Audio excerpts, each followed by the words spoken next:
السلام عليكم ورحمة الله وبركاته. ازيكم حبايبي؟ عاملين ايه؟ يا رب تكونوا بخير وصحة وسعادة. النهاردة بقى هنعمل فطاير سريعة وموجودة في كل بيت ومن غير فرن، وممكن تديها لولادك وهم رايحين المدرسة، ممكن تنفع عليه الفطار الصبح. جميلة قوي وسهلة. يلا عشان ما اطولش عليكم ونبدأ ونظبط الكاميرا، يلا بينا. معايا هنا اهي البولة بتاعتي اهي، هحط فيها كوباية لبن. بسم الله كده. هاجي هنا احط بيضة. انا دايما بحب البيض قوي في المعجنات واللبن، على اساس الاطفال لازم نهتم بالموضوع ده، لان الاطفال دايما بيطلع ما عندهمش كالسيوم او عظمهم بيبقى ضعيف، فبيبقوا محتاجين كده شوية ملح، معلقة سكر. هاجي هنا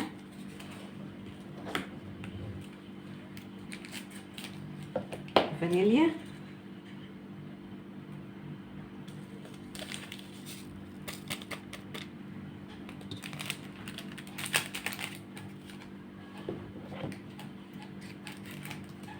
معلقة خميرة كبيرة، يعني هو يعتبر الكيس يعني.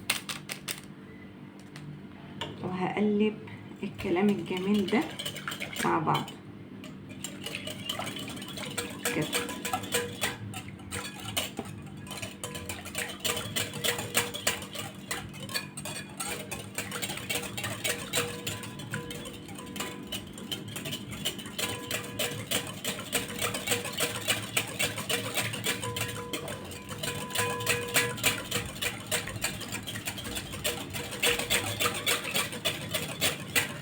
هاجي هنا بقى في الدقيق، هنزل الدقيق معلقة معلقة، يعني مش هنزل مرة واحدة لحد ما العجينة تتظبط عندي، يعني هنزله كده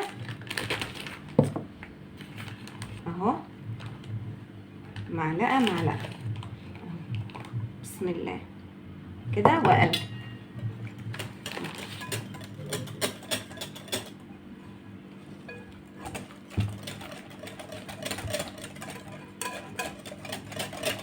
بالشكل ده.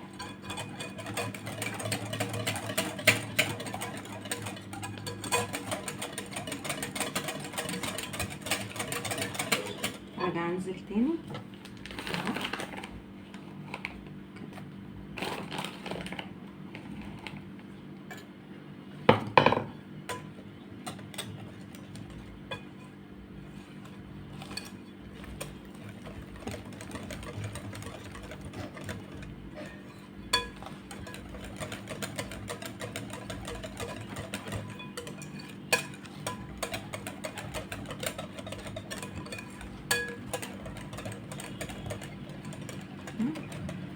هنزل تاني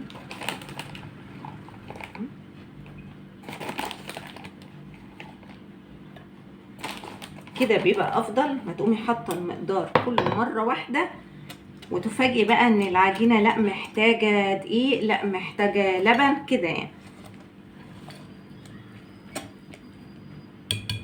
بقى ايه، اخلصها كده وابدا اعجن بايديا.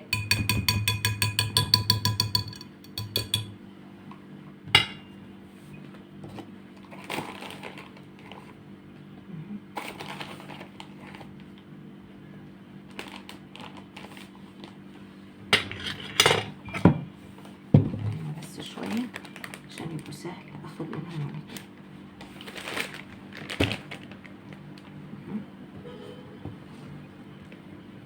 بسم الله الرحمن الرحيم.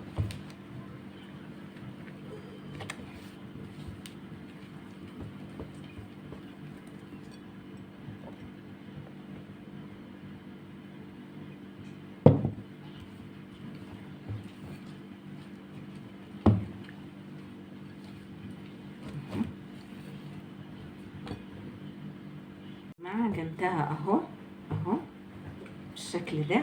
هجيب في مقدار بقى معلقه زبده واحطها عليها بالشكل ده كده، واعجن بقى كده.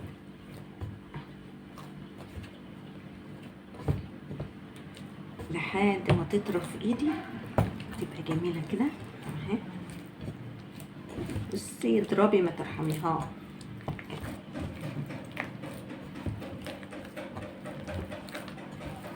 بالشكل ده كده. حطينا اللبن والبيضه ومعلقه خميره كبيره ومعلقه سكر،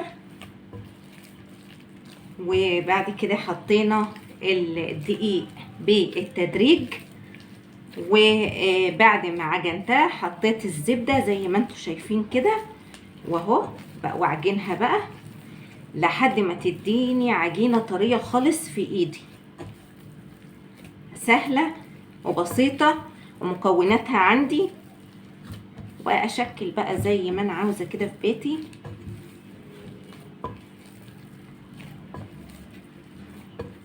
تعملي المخبوزات في بيتك بايديكي، بتبقي اولا مبسوطه ان انت عملتي حاجه بايدك لبيتك، والحاجه التانية بتبقي ضامنه نظافتها. انتوا عارفين ان في امراض دلوقتي منتشره، في حاجات مش تمام ومفيش حاجه مضمونه، فاعملي حاجتك بايدك في بيتك علشان خاطر ولادك ياكلوا حاجه نظيفه تكون من ايدك.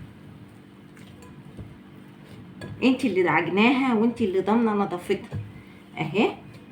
شوف زي الفل اهي، طريه وملمسها ناعم وجميل قوي. هحطها واسيبها تخمر وارجع لكم نشوف هنعمل ايه. رجعنا تاني اهوت بعد ما خمرت. شوفوا بسم الله الرحمن الرحيم، تحفه، حاجه جميله. هاجي هنا بقى اهي، بسم الله بسم الله.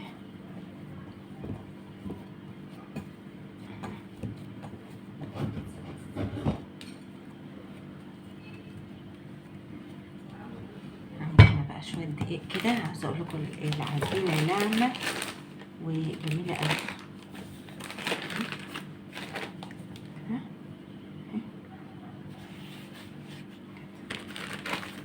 تعالي بقى حلوه دي.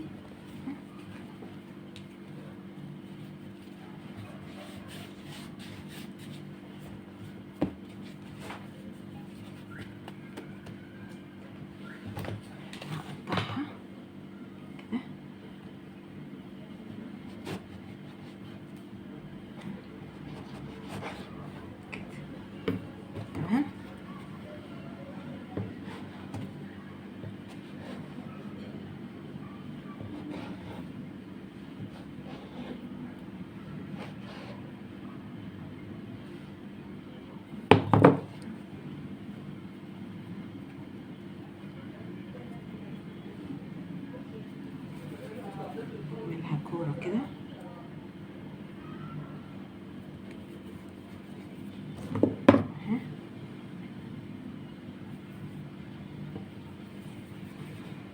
حطها هنا كده.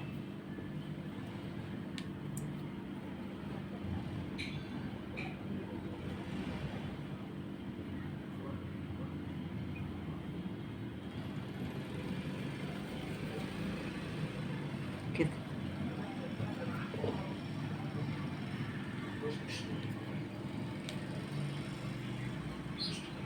كورها بقى كلها بالشكل ده،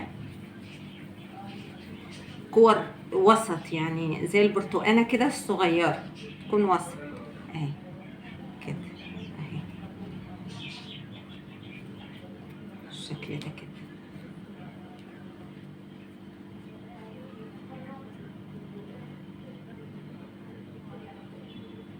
بسم الله.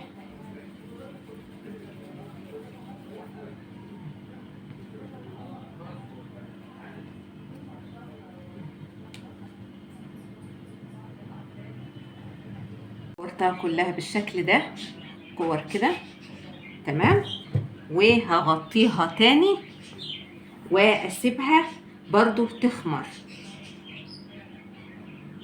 يعني من 10 دقايق كده ربع ساعة تخمر، ونرجع تاني برضو نشوف هنشكلها ازاي وهنعمل ايه. بعد ما استنيت ان هي تخمر هاجي بقى هنا كده اهي، هاخدها اهو وابططها كده كده من هنا كده اهي، وافردها بالنشابه اللي عندي. هي المفروض كانت ترتاح اكتر من كده، بس انا عشان ايه ابدا بقى معاكم على طول يعني. تمام. هاجي بقى بالسكينه، هي المفروض بالقطاعه بتاعت البيتزا، بس انا دورت عليها مش لاقيها بصراحه، فهعمل بالسكينه دي. سكينه شاريها جديد اهو، ما استخسرتش حاجه اهو. اقطعها كده اهي كده، تبقى بالمنظر ده. شوفوا اهي كده، قطعتها 3 اهي اهي كده. تمام. هعمل كمان واحده اهي، بس شويه دقيق كده كده اهي.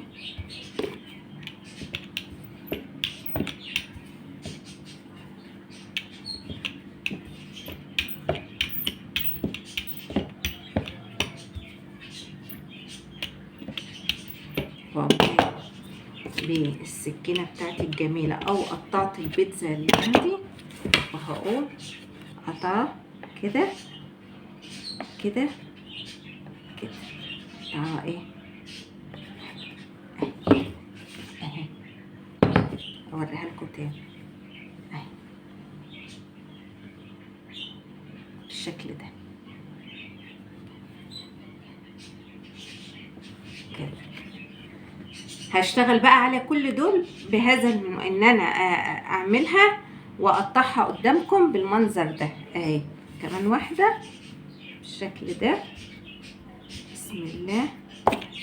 العجينه اصلا ايه هتلاقيها مساعداكي، جميله وخمرانه كويس وطريه في ايدك كده، يعني ممكن تعملي منها حاجات كتير. يبقى بسكينتي او زي ما قلنا القطاعيه، قطعه عندك تعملي كده، تقطعيش للنهايه في النص بس، ونقوم مقطعينها 3 شرط كده من النص بس كده. الله اهي بالشكل ده. تمام كده. هعمل بقى كله بالطريقه دي، وبعد كده هناخدها ونروح على البوتاجاز. طاستك بقى الجميله وتمليها زيت وتحطيها في قلبها وتقليها، وهي بتتقلى تاخدي من الزيت وتحطي عليها. هوريها لكم برضو دلوقتي. وهقليها يلا اهو. بسم الله كده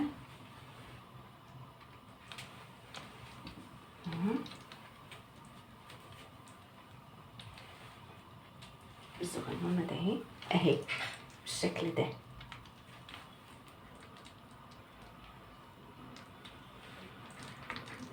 وانا بشتغل كده احط عليها من فوق كده اهو، احط الزيت من فوق كده.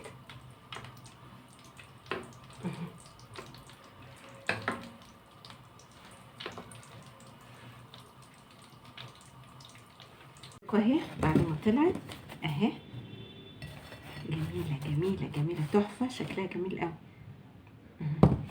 ساعدك بس الكاميرا اهي اهي، شكلها تحفه جميله اهي. شو